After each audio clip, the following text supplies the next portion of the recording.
to speak about the Mkondo Wesizwe party here.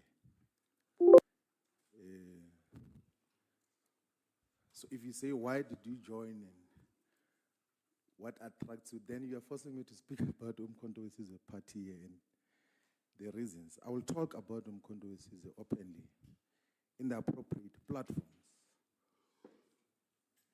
And that is what we'll do. What I know, though, is that the Progressive Caucus Charter, which was co-signed by Mkondo Wesizwe Party, the Economic Freedom Fighters, the ATM, the NCC, and the UAT, amongst other things, it says that we shall fight for expropriation of land without compensation for equitable redistribution.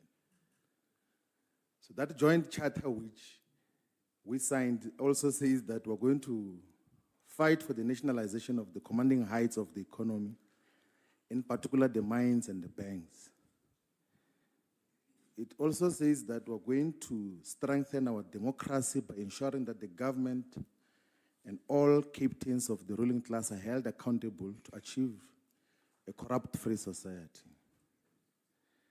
It also says that we shall fight for the decolonization of legal and cultural apparatuses in society as a whole, with emphasis on an Afrocentric philosophy of law.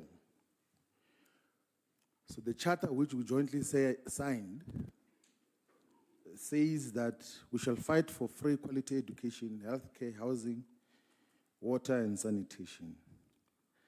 It also says that we're going to fight for the industrial development of the African economy, attainment of peace and stability in all its nations.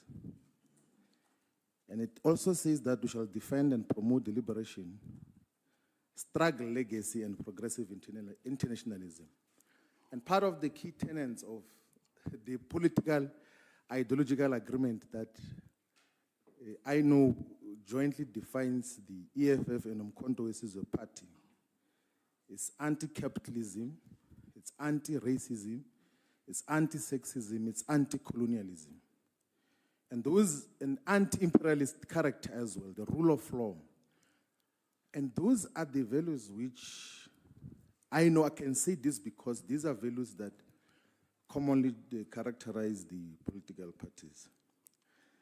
So one thing which I don't do, Samkel, I'm sure you could have realized, is that I don't entertain rumors and speculations. So even if people spread false things about what happened and what didn't happen, I don't have time for that.